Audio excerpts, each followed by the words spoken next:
Ну что, безрыбье на контенте продолжается, и пока что мы не дождались в игре нового обновления, новой кампании, мы продолжаем получать огрызки того контента, который Konami задали еще на прошлой неделе с новой тогдашней кампанией в честь национальных сборных, и поэтому, так сказать, контента сегодня не так много, как хотелось бы. Поэтому в рамках сегодняшнего ролика мы скорее поговорим о контенте, который запланирован на ближайшие несколько дней, нежели о том, что появилось сегодня. Но и тот контент, который появился в этот четверг, мы также не обойдем стороной. Просто поговорим о нем немножко меньше, чем это происходит обычно. К слову, если вам необходимо пополнить ваш баланс монеточек в eFootball Mobile или в любой другой мобильной игре, то вам на PlayRock. Ведь на их сайте собраны одни из самых выгоднейших предложений на рынке. А также вы всегда можете предложить свои товары и услуги. А если вы обладатель такой платформы, как ПК, и играете в Steam, и вам необходимо пополнить его баланс, то это также можно сделать на PlayRock с наименьшей комиссией на рынке. Приобрести монеты и все остальное на их сайте вы можете в пару кликов. И что самое главное, безопасно. И также в связи с обновлением сайта и добавлением возможности пополнения на PlayRock вашего Steam аккаунта, они разыгрывают целый игровой ПК. Условия для участия крайне простые, а именно подписаться на их телеграм-канал, нажать на кнопку «Участвовать» и ждать результатов конкурса, которые будут 13 июня. Все это и не только вы сможете найти по ссылке в описании и в закрепленном комментарии. Ну так, о чем это я? Точно. Итак, то немногое, на чем можно заострить внимание с сегодняшним оперативным обновлением, это непосредственно старая новая команда недели, которая собрана из игроков национальных сборных, это новый шоутаймовский набор, который относится скорее к японскому региону, и также кампания в честь чемпионства Галатасарая. Начиная с последнего, в честь чемпионства турецкой команды, Konami решили раздать, как это было и с Баварией, и с Барселоной, карточки турецкого клуба. В игре стал доступен отдельный ивент, где мы сможем заработать 2 дополнительные крутки, и также за вход в игру дают еще одну крутку на пак из 5 футболистов. И здесь представлены все футболисты Галатасарая: Асимхен, Муслера и так далее. Как я писал в своем телеграм-канале, если вы остались на турецком регионе и время от времени играете в турецкий ивент, то в принципе это хороший подгон, в то время как для всех остальных, наверное, карточки не более чем для коллекции, не знаю.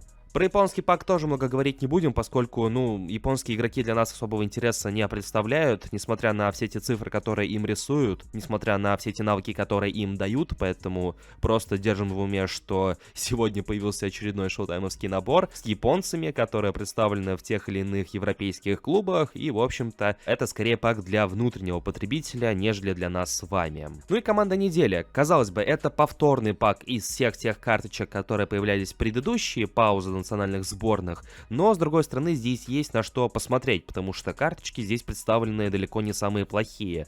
Конечно, держим в уме, что это пак из 32 карточек, поэтому шанс на выпадение одной конкретной карточки, конечно, заметно меньше, чем в том же паке из 8 футболистов, но все-таки. Уж не знаю, связано ли это со вчерашним перформансом, но в паке доступны аж целых 2 карточки Криштиану Роналду, одна из них оттягивающийся форвард, а другой охотник за голами. И заранее говорю, если вы пойдете за Роналду или просто пойдете открывать этот пак, цельтесь на Роналду с оттянутым форвардом. Может быть, проставленный стиль не для всех подходит и не все его любят, но, как по мне, это одна из самых сбалансированных карточек Роналду, которая появлялась за последнее время. Более того, в отличие от второй карточки, которая также доступна в этом паке, она не зависит от физ-формы, у нее отсутствует буст, а поэтому ее рейтинг и некоторые скиллы не будут меняться. Чего не скажешь про вторую карточку, которая с бустом, и у которой этот самый буст работает только по праздникам. Ну и не заостряя внимание на Роналду, здесь также присутствует немалое количество интересных футболистов, тот же самый Салах, если вы его не вылавливали в предыдущих паках, и Беллингем с рейтингом 102, и очередной Холланд, и в общем здесь есть где развернуться. И я думаю, что на втором канале мы отдельно обсудим наиболее интересные карточки из этого пака.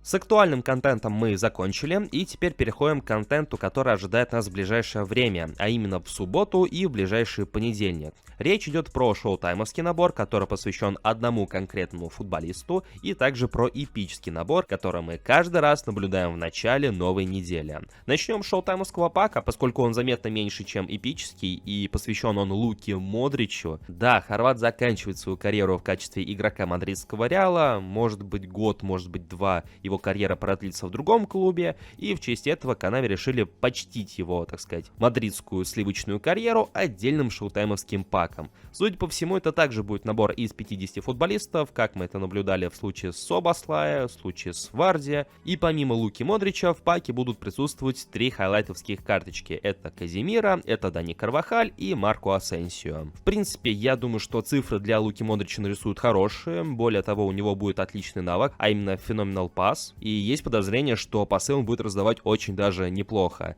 Но, с другой стороны, моделька Модрича не вызывает прям какого-то явного восторга, чтобы платить за нее монеты, возможно, даже и реальные деньги, поэтому, как бы я не уважал Луку Модрича, как бы я, в принципе, с теплотой не относился к самой его модельке в этой игре, но платить столько монет, даже на пак из 50 футболистов, я лично не стану. Будете ли вы? Отпишите в комментариях под этим роликом. Наконец-то в следующий понедельник заканчивается эпопея с Эденом Азаром, Лоренцо Инсинье и Жиру, которые уже продолжительное время присутствуют в базе данных, но судьба которых была непонятна, будут ли они клубными, будут ли они от национальных сборных, и по итогу получается, что вся троица будут представлены как раз-таки как игроки сборных. Эден Азар будет представлен от сезона 17-18, а именно от чемпионата мира 2018 года, точно так же, как и Оливье Жиру, тогда как с Лоренцо Инсинье мне уже сказать намного труднее, потому что не совсем понимаю, какого года это у него форма. Как и ожидалось, Оливье Жиру получит навык Голова Молот, в то время как у Эдена Азара будет Acceleration Burst и у Лоренцо Инсинье Momentum Dribbling.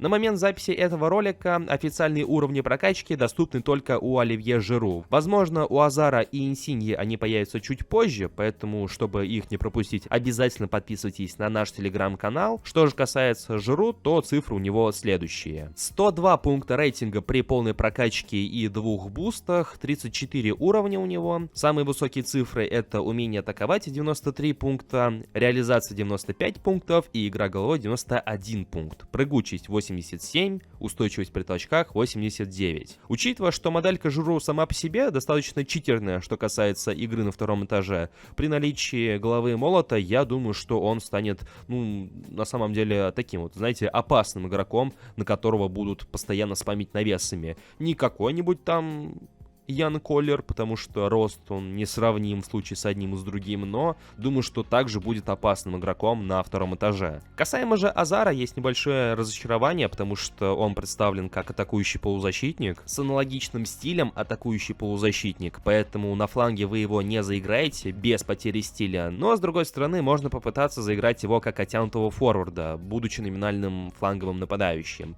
Но знаете, в случае с Рональдиньо я уже так обжегся, и до сих пор после того, как я выловил его карточку, я все еще не могу найти ему применение, будь то на фланге, будь то на позиции атакующего полузащитника, поэтому не знаю, как оно будет с Эденом Азаром. Пойдете ли вы за этим паком или же нет, отпишите в комментариях под этим роликом, точно так же, как и делитесь впечатлениями по всему ранее услышанному и по всему ранее сказанному мною, поддержите это видео своими большими пальцами вверх, чтобы помочь ему с продвижением, и обязательно подписывайтесь на канал, если вы находитесь здесь впервые. Всем спасибо за просмотр, всем приятной игры и до скорых встреч!